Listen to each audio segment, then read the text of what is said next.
Hi girls, today I'm going to be talking about how to speed up fat loss after 40. I'm going to let you know what works and what really doesn't, what should best be avoided.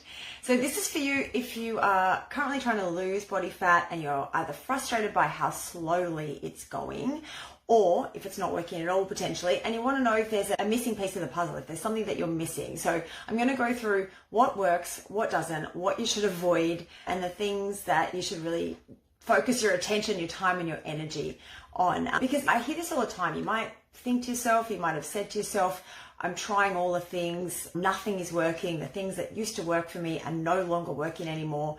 And that frustration and that sense of kind of helplessness over your own body or your own results can really often lead to falling for like the marketing ploys that are rife at this time of year. And I'm seeing so many ads for detoxes and juice fasts and hormone pills and all of the things that are promising a quick fix. And it can be really tempting to fall for them when what you're doing is not working and you just like out of your wit's end. I want to just go back to what I said about the marketing ploys and all of the things that are being promised to us, particularly around this lead up to Christmas and summer. It's about 500 degrees today if you're in Sydney. It's getting hot, the beach weather's coming, and like all of a sudden the ads are all about how to lose that last 5 kilos, or like really targeted to perimenopause and menopause and the kind of magic pills that you need. That's that one missing piece of the puzzle. And look, I know, I want to say this like no judgment, because if you've tried these things before, I get it. I've fallen for them myself in the past and I should know better, right? I'm like, oh, maybe this thing will work. But these things promising the quick fix, promising the world, and delivering very little except a hole in our pocket. So I just chalk it up to research for all of you so that you guys can avoid the same mistakes. But I really want to save you the time, the money, the frustration of wasting that stuff, like wasting that time and energy on things that don't work. So I'm going to start off with covering off the things that are best avoided, that don't work, certainly don't work for fat loss in the long term. But if you're looking for things to really speed up the process, these are best avoided. And these are some of the common things that you'll be told or you'll hear going to speed up the process. I also want to just preface this by saying that when we hit perimenopause and menopause, it can be slower sometimes. There are other things at play. There are fatigue and hormone imbalances and all sorts of things that are at play that can make the process slower. But I'm going to talk about that a little bit more after I cover off the things that really don't work. So I'm not going to spend a whole lot of time on the things that don't work because I have covered them a fair bit in other videos. And if you want more detail on any of the things that I talk about, there are other videos in the group and on YouTube where I cover off these specific topics. Number one is my old favorite friend, keto. So keto, this is for anyone who doesn't know, really super low carb and often high fat, lowish protein, right? That's the traditional keto. Might make initial weight loss faster. The reason people love keto in the beginning is because the weight falls off at the start. And that is because you're losing water at a great rate because you don't have the carbohydrates to replenish the water in your muscles. You're losing all this water weight initially. So you might lose 2, 3, 4 kilos in the first week or two. That's pretty common, but just know that it doesn't mean it's fat loss. Like fat loss is a lot slower than that. So if you're losing weight at a really rapid rate at the start, as exciting as it might seem, just know that it's mostly going to be water and some muscle as well, which we really don't want. So in the long term, like though it might speed up weight loss, see how I differentiate between the two. If all you care about is what the scale says, by all means, go do keto. And if you don't care about how you look naked or your body composition or any of that thing, keto is great. You're going to drop weight on the scales, but you're the only one that knows that or cares about that potentially. So if you want to actually lose body fat, keto is not going to speed up that process. It's not going to make things faster, and in the long term it'll probably make things a lot harder and slower, just as an FYI.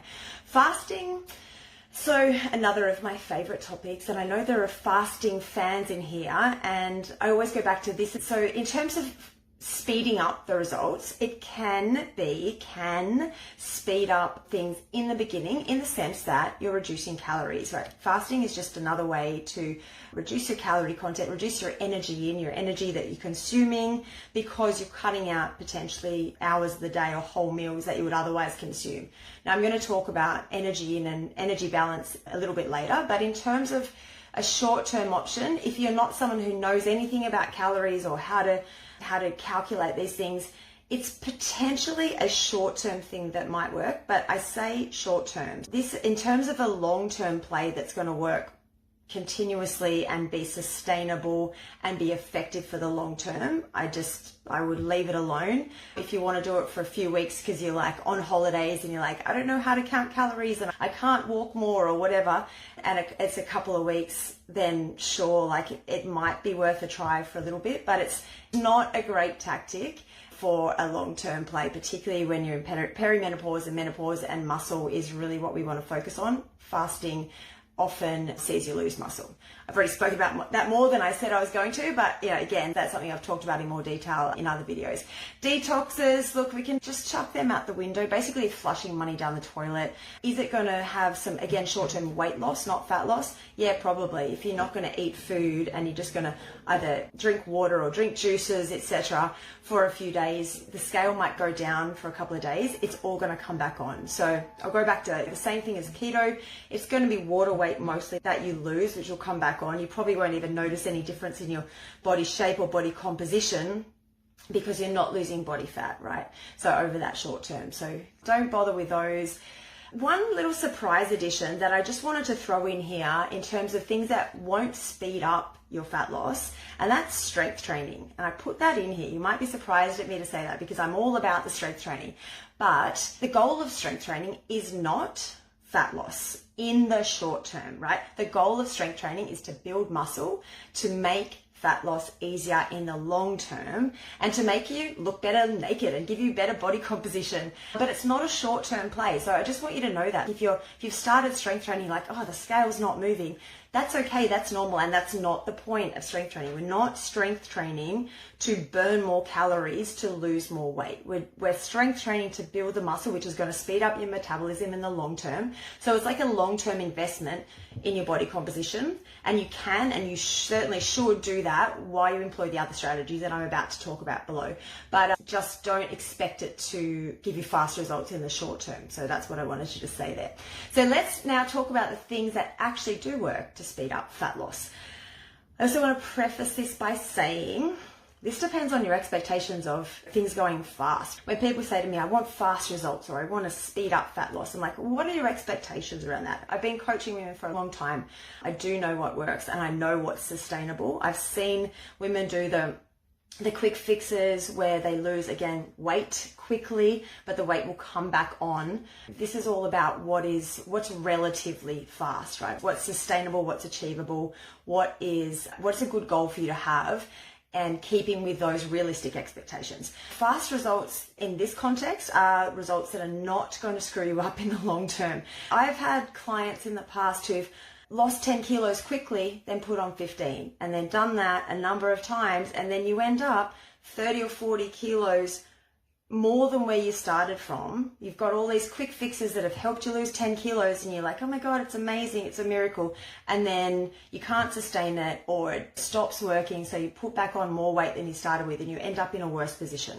So these sorts of strategies I'm going to talk about in a second are for faster results that are actually sustainable. Let's talk about being realistic but also optimistic about this. So fast results in an optimistic sense would be in the vicinity of about 1 kilo or 2 pounds per week if you've got 20 kilos or more to lose. If you've got a fair bit of weight to lose, 20, 30, 40, 50 kilos, then a kilo a week is fast. It's fast. It's not everyone's going to lose fat at that rate, but that would be the upper end of what fast is. If you've got less than 20 kilos to lose, then somewhere in the vicinity of a pound or half a kilo a week is still fast. That is fast. And that's the best case scenario in terms of fat loss. Sometimes you might lose a little bit more than that, but you're probably not going to lose that consistently if we want fat loss and, like I said, not just weight loss. If you're expecting more than that, if you think, when I was 20, I lost 2 kilos a week on this juicing diet, blah, blah, blah, whatever, or my sister lost this much weight in this short amount of time, I want you to reset those expectations, because I don't want to set you up for anything that you're not going to be able to sustain. That's going to put you in a position where you end up in a worse off and a higher weight and more body fat than where you started. So half a kilo, a pound a week is more realistic for anyone who's got less than 20 kilos to lose. Also want to say that if you're losing 1/4 of a kilo a week, that's still progress, right? Don't be like, oh, this is not working. It's only 1/4 of a kilo a week. It's still, 12, 13 kilos a year. So let's put some realistic expectations around it as well. With that said, so there are 3 big levers. You want to know what are the strategies? Just get to the point, Amy. There are 3 big levers that we can pull when we want to get results faster. So when it comes to this, and like honestly, anything in your life that you want to achieve, I always like to say there are no perfect solutions. There's trade-offs and there's compromises, but there's, what I mean by that is that there's no strategy I can give you that's going to give you a miracle result, like super fast results with no time or effort or energy on your behalf. If there was, I'd be a millionaire and we'd all be at the exact goal weight and size and body composition that we wanted to be. So there are strategies and there are solutions, but there are going to be trade-offs for each of them. So some might take more effort or energy, some might take more time, but the great thing about these 3 that I'm going to talk about is that everyone can implement at least one of them. So you might just think through them or listen to them, decide what's easiest for you in your current lifestyle and start with that. Now, obviously, the holy grail for fast results here would be, if you want to get closer to that 1/2 to 1 kilo a week mark, would be is if you can manage to do all 3 of these consistently without one of them impacting the other. And I'll explain what I mean by that in a moment. So essentially what we need for fat loss, whether you're 40 or 50 or 60 or 20, is to tick the energy balance in our favor one way or another. So we either need to find ways to consume less energy, so in the form of calories, food and drink, or use more energy, or potentially both. Just as an FYI, if you're someone who is like steadfast in your refusal to track anything like steps or food or blah, blah, blah, number 3 is going to be a good one for you. So hang in there if you're like, I don't want to track anything. Life's too short, whatever. Number 3 is a good solution for you. So number 1, in terms of how to speed up fat loss, increase your movement. Now, I know, right? Increase your steps, increase your movement. Shocker. But it's very underrated, and a lot of people in our modern society are very sedentary. And so as a result, if you're in a sedentary job where you're sitting down for the majority of the day, then your energy out quota, the amount of energy your body's using or burning each day, is going to be very low. And if your energy out is low, then you can't eat a lot of food before it starts being stored as extra energy. And extra energy in your body is fat, right? That is your body's excess storage of energy. Like the emergency supplies of energy is stored in fat. So if we have a sedentary life, a sedentary job, and we're eating just a little bit more fuel than our body's burning, we're going to put that on in terms of storage and fat. Number 1 would be find ways to move more. Now, it can be more walks, but it can just be more movement. So the more you move, the more, this is movement. You're breathing and laughing and getting up and down and standing more, etc. All of that plays into that energy out component. And so you're going to use more energy. I talk about taking the non-lazy option. So it might just be thinking through different things that you do day to day. I was talking to one of my clients the other day and she was like, instead of being efficient with things she does at home and just doing one trip to do 3 activities, she'll do one and then move and then go and do another and then go and do another. So just taking non-lazy options, all of these things can add up, right? So just as an FYI, cardio can be used here too. I know cardio gets a bit of a bad rap sometimes, but cardio can play into more movement. That doesn't mean we rely on, say, a 20-minute run and then we're sitting down for 12 hours a day. It's probably not going to offset all the sitting, but cardio adds into some of the movement. But just as an FYI, like in this context, in terms of fat loss, it's no more effective than just movement or steps or walking, but it takes less time. So it's a little more efficient if you're time poor and you're sitting down, you've got a really busy job, you're sitting down for a lot of the day and you don't have time to walk for an hour and a half a day, even if it's broken up, then a 20-minute run might be a better option for you. Walking or running 5 kilometers uses the same amount of energy, like the same energy out, whether I walk it or I run it. But obviously running is going to be quicker, so it's going to take less time in my day. HIIT, high intensity interval training, is in a little bit of the same boat, except that it takes less time again, but obviously more energy because it's higher intensity. So we could do 20 minutes of HIIT a day instead of, or in addition to, if you want to up your activity, doing that as well as some more walking, etc. So it's just really finding ways to put more movement and more steps, more walking, whatever you want to call it, into your day. Now, for some of you, that might be impractical or undesirable right now. So maybe you're injured, maybe you can't do more steps, maybe you're like, I am just done, I'm busy from dawn till dusk, I've got no extra minutes in the day to do a few extra 1,000 steps. For myself, I average 15,000 steps a day. So I could get more steps than that. If I really push it, if I really put a concerted effort in, I can get my average up to 18, 20,000 steps a day. But obviously it all takes more time, more energy, more effort. So, I can't really push it that much more without it eating into my time. So if you're capped at your movement at the moment, or you feel like you are, then number 2 might be a more desirable option. And that, again, not rocket science, but it's to decrease your calories in or your energy consumed. So we just talked about energy out. So if you can't increase your energy out, can you decrease your energy in? So what are you consuming? So I think the thing to mention here is some of you will have a really good handle on your energy and your food and calories and things like that, and others will have no freaking clue, and that's fine. So I think it's an important side note here is to say that eating fewer calories or less energy does not necessarily or not ideally mean just eat less or just cut your servings in half. It means consuming higher volume, less calorie dense food so for example, eating a big plate of protein and veggies or salad is going to be more food, but fewer calories than a burger and fries. So when we say decrease the energy consumed, that's what I'm talking about. So the caveat that I mentioned before, whereas we want to make sure that one of those first two points doesn't influence the other. I'll tell you what I mean by that, because what can happen sometimes is, for example, if you increase steps, but then simultaneously you increase the amount of food you're eating or the amount of calories you're consuming, you still end up on an even par. So if you're like, I'm so hungry because I'm walking all the time, or I'm doing all this cardio, and this can be a downside of cardio that makes you hungrier, that you're consuming more calories, you just end up on the same level in terms of energy in, energy out. So it makes no net difference. And vice versa, if you decrease your calories, but you want to make sure that you don't decrease your movement as well at the same time. And I often see that happen actually, like when women drop calories too low. So just say you're on a really low calorie diet, like 1,000 or 1,200 or something, your energy is going to suffer, right? There's no two ways about it. You're going to be more fatigued, more tired. Your body's going to find ways to conserve energy, and you're going to struggle to keep your movement level up. So you want to make sure there's a bit of a balance between the two. Like I know, for example, for me, there's been times where I've gone into a fairly steep calorie deficit, so eating around 1,100-1,200. It's really hard, and that's always a short period of time and for a specific reason, just as an FYI.